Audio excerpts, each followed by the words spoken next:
नमस्कार दोस्तों, एक और इलेक्ट्रीशियन का प्रैक्टिस सेट लेकर हम आपके सामने उपस्थित है। टेक्निकल का कोई भी एग्जाम दीजिए, सभी के लिए इंपॉर्टेंट क्वेश्चन होने वाला है, तो ध्यान से पढ़िएगा और समझिएगा। चलिए क्वेश्चन की तरफ चलते हैं।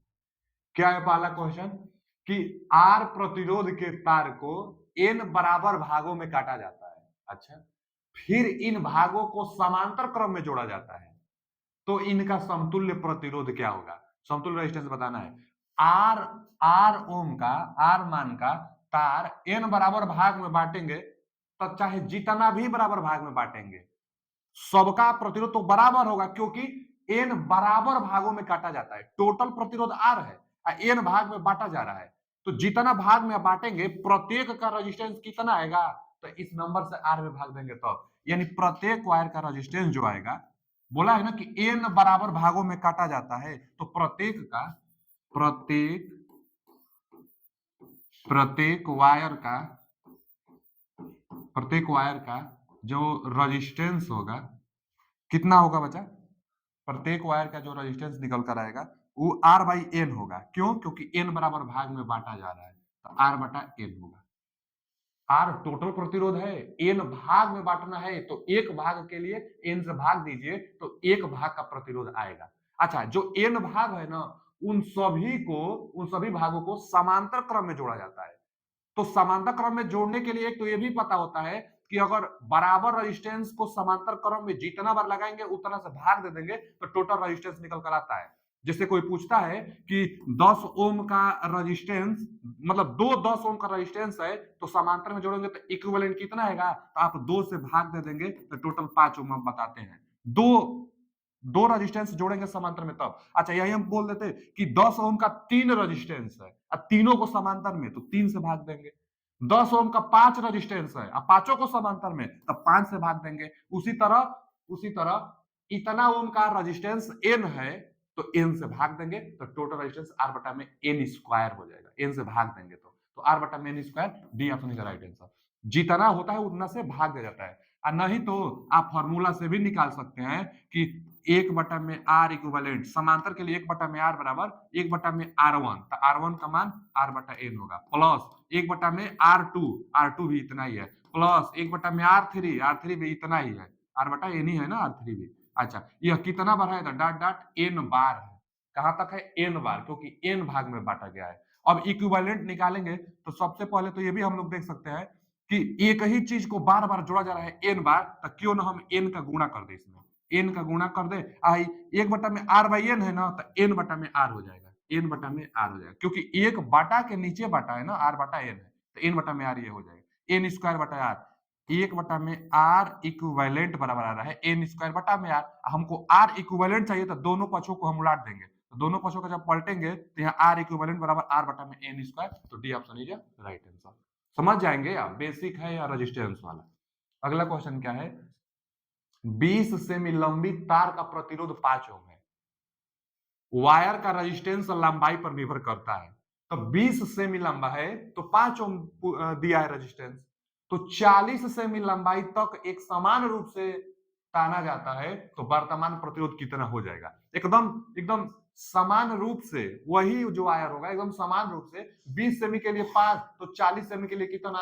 जब 20 सेमी के लिए 5 है, तो 40 यानी डबल पूछ रहे हैं, तो रेजिस्टेंस भी डबल हो जाएगा, यानी 10 ohm. B option is right answer. आप जानते भी होंगे कि जो प्रतिरोध होता है रो यल बटा में ए होता है, तो लंबाई के अनुक्रमानुपाती, लंबाई 2 गुना तो प्रतिरोध भी 2 गुना होगा। यहाँ 20 सेमी के लिए 5 और 40 सेमी के लिए पूछा है, तो 2 से गुना, तो इधर भी 2 से गुना, यानी 10 सेमी होगा। लंबाई पर निर्भर करता ही है, तो B option is right answer. अगला क्वेश्चन कि लोकोमोटिव में ट्रेक्शन एप्लीकेशन में कई बार यह पूछ लेता है, बार बार हम बताते हैं कि DC series motor. Traction application में किस मोटर का प्रयोग किया जाएगा? तो डीसी। देखिए, कंपाउंड मोटर लगभग में वेरिएबल लोड पर भी कांस्टेंट स्पीड से चलता है, जबकि जो ट्रेक्शन होते हैं, जैसे ट्रेन वेन होता है, तो क्या होता है ना कि लोड उस पर ज्यादा होता है, बहुत लोग क्षमता से भी ज्यादा लोड उस पर तो हो जाता है, स्टार्ट करना होता है, तो स्टार्टिंग टार्क ज्यादा होता है सिर्फ सीरीज मोटर का, इसलिए डीसी सीरीज मोटर, वो भी डीसी सीरीज मोटर। अच्छा, क्यों? क्योंकि जो टार्क होता है वह स्टार्टिंग टाइम में आर्मेचर धारा के वर्ग के अनुक्रमानुपाती होता है।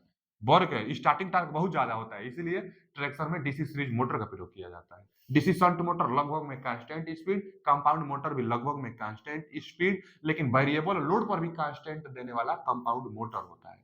चलिए आगे चलते हैं। अगला क्वेश्चन है कि मोटर परिपथ में लगी होती है, मोटर परिपथ में जो मोटर सर्किट है उसमें लगी होती है, शॉर्ट सर्किट प्रोटेक्शन एस होता है, ओवरलोड प्रोटेक्शन ये भी होता है। मोटर में शॉर्ट सर्किट प्रोटेक्शन और ओवर सर्किट जो प्रोटेक्शन होता है तो होता ही है, तो ओवरलोड और शॉर्ट सर्किट दोनों, तो C option is right answer. वो तो होगा नहीं, जब दोनों है तो सी ऑप्शन लगाएंगे। दोनों होता है ये तो आप जानते भी होंगे, ओवरलोड प्रोटेक्शन और शॉर्ट सर्किट प्रोटेक्शन। आगे डायनामो परिवर्तित करता है, डायनामो को जनरेटर ही कहा जाता है, छोटे मशीनों में होती है ना उसी को हम लोग डायनामो कहते हैं। और डायनामो एक प्रकार का जनरेटर ही है, जनरेटर का मैकेनिकल को इलेक्ट्रिकल में कन्वर्ट करना, उसी तरह डायनामो का कार्य मैकेनिकल एनर्जी को इलेक्ट्रिकल में कन्वर्ट करना। C option is right answer. ऐसा ऐसा ही क्वेश्चन ज्यादातर पूछ लेता है, क्योंकि देखते ही होंगे क्वेश्चन कि 60 जो मिनट होती है, माने 1 घंटा में 60 से भी ज्यादा क्वेश्चन करना होता है, तो ऐसा ही आएगा कि आप पढ़िए और ठीक है। ज्यादातर न्यूमेरिकल बहुत कम होता है, थ्योरेटिकल क्वेश्चन बहुत ज्यादा होता है, क्योंकि कम टाइम में ज्यादा क्वेश्चन अटेम्प्ट करना होता है। ये मत सोचेगा कि क्वेश्चन बहुत इजी इजी लिया गया है, सब आया हुआ क्वेश्चन हुआ है, प्रीवियस ईयर का सब क्वेश्चन है। तो ध्यान से पढ़िए और समझिए क्या है पहला क्वेश्चन कि 2.2 किलोवाट व 220 वोल्ट वाले हीटर का प्रतिरोध कितना होगा। अच्छा, इसके लिए एक फॉर्मूला आता है, क्या फॉर्मूला आता है, बार बार यह फॉर्मूला बहुत जगहों पर काम करता है, बहुत इंपॉर्टेंट फॉर्मूला है कि आर पावर के लिए लिख लिए कि पी बराबर वी स्क्वायर बाटा में आर। ये फॉर्मूला आप जानते होंगे कि पी बराबर वी स्क्वायर बटा में आर, इसी से कोई बार आपको हेल्प देगा ये फॉर्मूला। जैसे ऐसा न्यूमेरिकल भी बार बार आता है, बल्ब के लिए भी आता है, यहाँ हीटर के लिए है।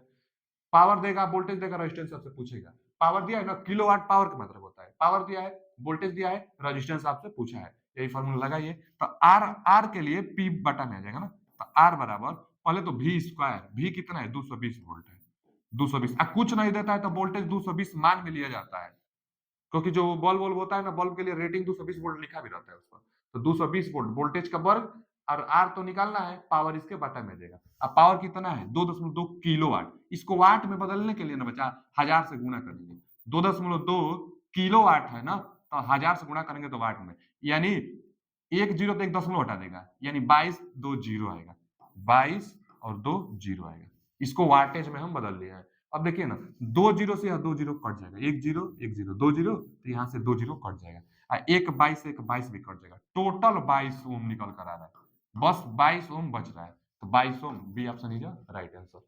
फॉर्मूला बहुत इंपॉर्टेंट है, फॉर्मूला आना चाहिए आपको। अगला क्वेश्चन क्या है कि 3 फेजीय पिंजरा मोटर, मतलब इसको स्क्वायरल केज कर, देखिए यहाँ दिया है ना, पॉलीफेज 3 फेज, पॉलीफेज मतलब ज्यादा, एक से ज्यादा, दो से ज्यादा फेज हो तो पॉलीफेज कहते हैं। तो polyphase squirrel cage induction motor की गति नियंत्रण किस विधि से किया जाता है। देखिए, इंडक्शन मोटर की गति नियंत्रण, पहले तो इंडक्शन मोटर दो प्रकार से होता है, एक स्क्वायरल केज जो कि पूछा हुआ है, और एक स्लिप रिंग।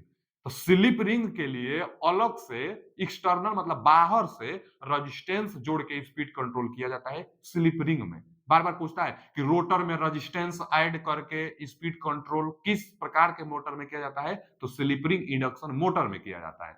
लेकिन जो स्क्वायरल केज मोटर होता है, इसमें 3 तरीका से, फ्रीक्वेंसी में चेंज करके, पोल में चेंज करके, नहीं तो वोल्टेज में भी चेंज करके, स्पीड वोल्टेज घटाइए स्पीड घट जाएगी, तो वोल्टेज फ्रीक्वेंसी और पोल में चेंज करके स्क्वायरल केज कैस्केड में मेथड भी आता है, उससे स्क्वायरल केज इंडक्शन मोटर की गति को कंट्रोल की जाती है। लेकिन इन तीनों के अलावा भी एक और है, जैसे यहाँ स्पंद कोड मॉड्यूलेशन दिया है, स्पंद स्थिति मॉड्यूलेशन दिया है, स्पंद समय मॉड्यूलेशन और स्पंद चौड़ाई, तो पल्स विथ मॉड्यूलेशन आप जानते होंगे, तो चौड़ाई हिंदी में बस दे दिया है, घबराइए मत, यह पल्स विथ मॉड्यूलेशन यही है। तो पल्स विथ मॉड्यूलेशन से भी ना जो वेवफॉर्म होती है उसको डिसकंटिन्यूअस करके और गति को कंट्रोल किया जाता है, तो पल्स विथ मॉड्यूलेशन के जरिए भी स्पीड कंट्रोल किया जाता है, एक यह भी मेथड होता है। तो D option is right answer. अब बाकी और हम 3 बताए हैं, फ्रीक्वेंसी में भी चेंज करके, पोल में भी चेंज करके, और वोल्टेज में भी चेंज करके आप स्क्वायरल केज इंडक्शन मोटर की गति को कंट्रोल कर सकते हैं। चलिए आगे, आगे क्या है कि जब प्रेरण मोटर मतलब वही इंडक्शन मोटर रोटर सामान्य गति पर प्राप्त कर लेता है, माने जब इंडक्शन मोटर चलने लगता है सामान्य गति से, तो उसमें उत्पन्न आवृत्ति क्या होता है, आवृत्ति तो कम ही होता है ना, रोटर आवृत्ति सप्लाई से कम होता है। फॉर्मूला भी आता है, कई बार इस पर न्यूमेरिकल भी आता है कि रोटर फ्रीक्वेंसी बताइए, अगर स्लिप इतना परसेंट हो तो स्लिप देगा आपको, तो स्लिप गुण सप्लाई फ्रीक्वेंसी में आप गुणा कर दीजिएगा तो रोटर की फ्रीक्वेंसी निकल कर आ जाएगी। माने सप्लाई फ्रीक्वेंसी की स्लिप गुना रोटर फ्रीक्वेंसी होता है, और जो रोटर फ्रीक्वेंसी होता है बहुत कम होता है, बहुत कम होता है, क्योंकि स्लिप भी कम हो जाता है। 0 से 5% स्लिप भी हो जाएगा तो फ्रीक्वेंसी भी कम होगा, 0 से 5 से परसेंट के आसपास होगा। माने ज्यादातर देखिए 2 हर्ट्ज, 1 हर्ट्ज, 3 हर्ट्ज, 4 हर्ट्ज यही सब आता है। तो ये उत्पन्न आवृत्ति रोटर की पूछा था, लेकिन रोटर सामान्य गति पर प्राप्त कर लेता है तो उसमें उत्पन्न आवृत्ति यानी कम हो जाती है, बहुत कम रहता है। B option is the right answer. अगला क्वेश्चन क्या है कि यूनिवर्सल मोटर वह है, यूनिवर्सल मोटर के बारे में पूछा हुआ है। तो यूनिवर्सल मोटर क्या बचा, यूनिवर्सल मोटर बहुत हाई स्पीड से चलता था, यह मिक्सर में प्रयोग किया जाता था, एसी डीसी दोनों प्रकार करने वाला डिवाइस होता था, यह डीसी सीरीज मोटर की तरह बिहेवियर दर्शाता था, इसीलिए इसका स्पीड बहुत ज्यादा 3000 से 14000 आरपीएम तक होता है यूनिवर्सल मोटर का स्पीड। बहुत बहुत हाई स्पीड एसी डीसी दोनों पर करता है काम यह। तो जो सप्लाई वोल्टेज के किसी भी मान पर चल सकती है, नहीं नहीं किसी भी मान पर थोड़े चल सकती है, इसमें अच्छा सप्लाई चाहिए इसको। जिस आप पहले तो यह सिंगल फेज का होता भी है, जिसमें अनंत परिवर्ती स्पीड होता है, अनंत वेरिएबल स्पीड भी नहीं होता है, जो एसी के साथ साथ डीसी पर भी चल सकती है, तो यही तो सही है। यूनिवर्सल मोटर एसी के साथ साथ डीसी पर भी चलता है, स्पीड ज्यादा होता है, मिक्सर में प्रयोग किया जाता है, तो C option is right answer. अब दिया है 3 फेज मोटर हो सकती है, नहीं भैया, universal motor single phase motor होता है, तो C option is right answer, AC DC दोनों पर चलता है। आगे, किसी धारा मापी मतलब गैल्वेनोमीटर को अमीटर में कैसे परिवर्तित किया जाता है, दो क्वेश्चन बनता है। गैल्वेनोमीटर से एमीटर भी बनाई जाती है और गैल्वेनोमीटर से वोल्ट मीटर भी बनाया जाता है। अब गैल्वेनोमीटर से वोल्ट मीटर बनाने के लिए मल्टीप्लायर मतलब वो ज्यादा मान का रेजिस्टेंस इसके सीरीज में जोड़ते हैं तो वोल्टमीटर बनता है, क्योंकि वोल्टमीटर का रेजिस्टेंस ज्यादा होता है तभी तो अच्छा वोल्टेज मेजर करेगा। तो हाई मान का रेजिस्टेंस इसके साथ सीरीज में जोड़ेंगे रेजिस्टेंस ज्यादा करने के लिए, तो वोल्टमीटर हो जाएगा, वोल्टेज को मेजर करेगा। जबकि गैल्वेनोमीटर से एमीटर बनाने के लिए बहुत एमीटर पर तो कम होता है ना, तो बहुत कम रेजिस्टेंस इसके साथ पैरेलल में जोड़ेंगे ताकि और रेजिस्टेंस कम हो जाए। पैरेलल में रेजिस्टेंस का मान कम होता है और सीरीज में बढ़ता है, तो पैरेलल में जोड़ेंगे तो रेजिस्टेंस कम होगा, तो इसके साथ पैरेलल में कम मान का रेजिस्टेंस जोड़कर एमीटर हम लोग बनाते हैं। चलिए, तो धारा मापी माने गैल्वेनोमीटर के साथ समांतर क्रम में एक छोटा सा प्रतिरोध जोड़कर, पहला ही ऑप्शन सही है। छोटा सा प्रतिरोध मतलब बहुत कम मान का प्रतिरोध जोड़कर, अब बहुत कम मान का प्रतिरोध जोड़कर गैल्वेनोमीटर के साथ जो एमीटर बनाएंगे तो उसको कहते हैं हम लोग कौन चीज, शंट प्रतिरोध भी कहते हैं, शंट प्रतिरोध मल्टीप्लायर वोल्टमीटर बनाने के लिए। तो छोटा मान का प्रतिरोध जोड़ेंगे इसके साथ समांतर में, सही है। आगे श्रेणी क्रम इनमें से कोई नहीं, तो तीनों ऑप्शन गलत है, यही ऑप्शन सही है।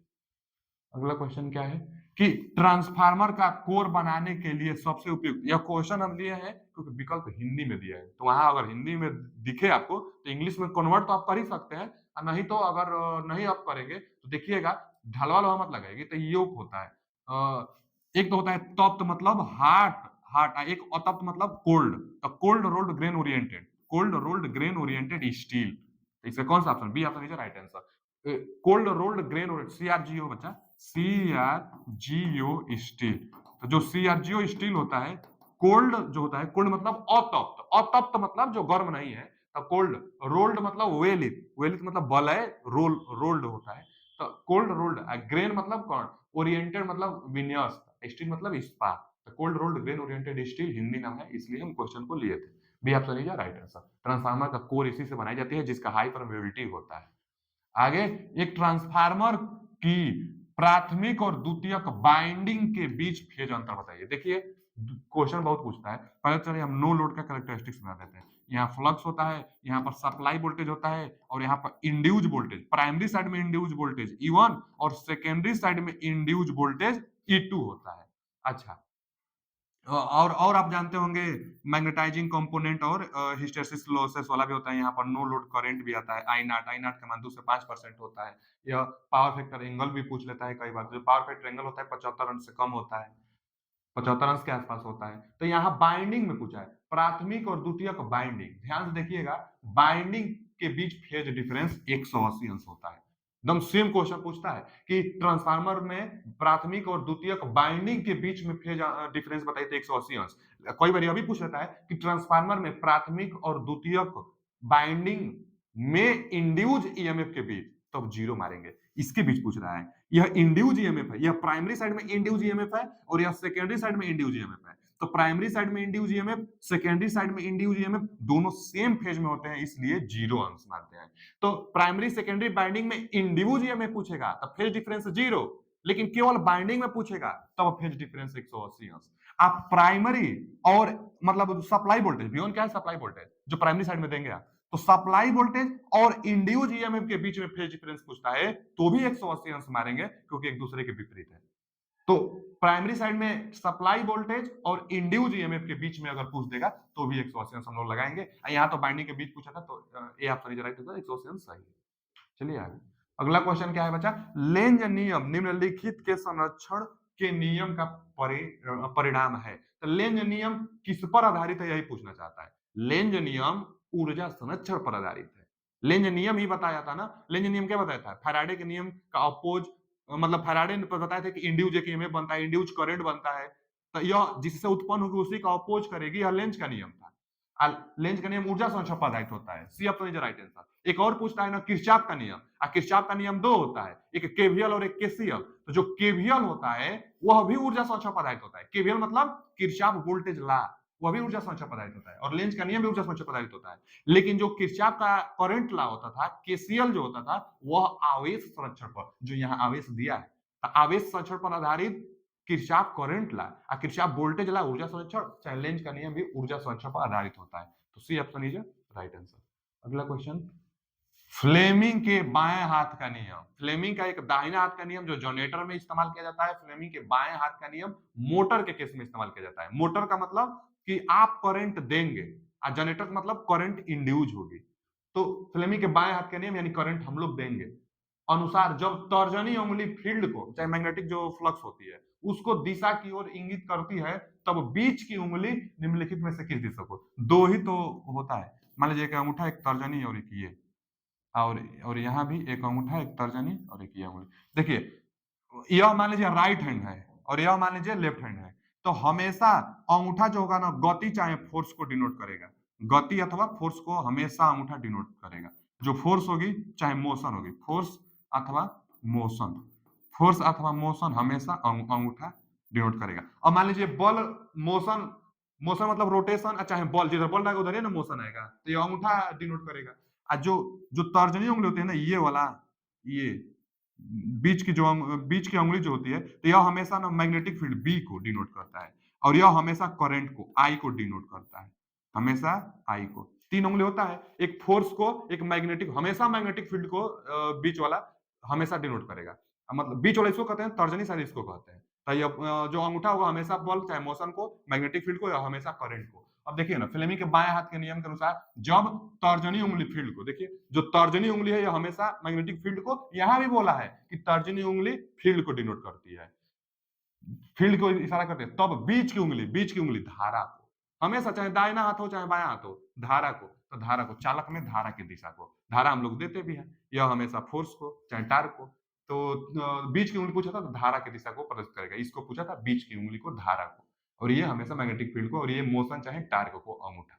तो चलिए A option is right answer. अगला क्वेश्चन क्या है? सिलिकॉन तथा जर्मेनियम अर्धचालक होते हैं। हाँ जी, सिलिकॉन जर्मेनियम अर्धचालक होते हैं। इनके बाह्य कोश में 4 एलिमेंट आते हैं, तभी तो अर्धचालक होते हैं। पंच संयोजी अर्धचालक होते हैं, तो पंच संयोजी, संयोजी मतलब बाह्य कोश में इलेक्ट्रॉन, तो 5 होता है बाह्य कोश में इलेक्ट्रॉन, गलत। द्वि संयोजी माने बाह्य कोश में 2 इलेक्ट्रॉन, ये भी गलत। त्रित संयोजी माने बाह्य कोश में 3 इलेक्ट्रॉन, है भी गलत। 4 होता है, D option is right answer. जो अर्धचालक होते हैं बाह्य कोश में 4 इलेक्ट्रॉन होता है, इसलिए चतुर्थ संयोजी हम लोग इसको कहते हैं। चलिए आगे चलिए। 4 सेलों, सौर सेलों की अपेक्षित दक्षता निम्नलिखित के बीच होती है। हम यह क्वेश्चन एक बार और आया था किसी न किसी सेट में। जो सौर सेल होता है, सौर सेल की इफिशियंसी पर काम किया जा रहा है। इसकी इफिशियंसी अभी बहुत कम है, कितना है? 20% 25% के आसपास है, 30% के आसपास है। इस पर काम किया जा रहा है। जो सोलर प्लेट है, इससे पर्यावरण को दूषित भी नहीं होता है, और सूर्य से प्राप्त ऊर्जा को लेकर, उष्मा को लेकर और एनर्जी देता है, तो बहुत ज्यादा उपयोगी होने वाला है आगे समय के लिए भी सौर सेल बनाने के लिए जर्मेनियम सिलिकॉन ज्यादातर प्रयोग किया जाता है। सिलिकॉन माने अर्धचालक मटेरियल का प्रयोग किया जाता है और इसका एफिशिएंसी 25-30% के आसपास होता है। तो B option is right answer. बहुत ज्यादा नहीं है इसका एफिशिएंसी, अभी कम है। इस पर काम किया जा रहा है ताकि इस एफिशिएंसी और बढ़ जाए सोलर सेल के लिए। तो B option is right answer. अगला क्वेश्चन यही है कि सौर सेल जो होता है किस सामग्री का बना होता है? तो भैया अर्धचालक मटेरियल सिलिकॉन जर्मेनियम, तो यहाँ सिलिकॉन दिया है। सिलिकॉन का ही जर्मेनियम से ज्यादा सिलिकॉन का प्रयोग किया जाता है क्योंकि इसमें लीकेज करंट बहुत कम होता है। तो A option is right answer, silicon का प्रयोग सोलर सेल के रूप में किया जाता है। चलिए आज के लिए इतना ही, मिलते हैं अगले वीडियो में। वीडियो कैसा लगा कमेंट करके जरूर बताइएगा, अच्छा लगा हो तो लाइक जरूर करिएगा। पीडीएफ पाने के लिए लिंक लगा हुआ है, उसे ज्वाइन हो जाइए। Thank you.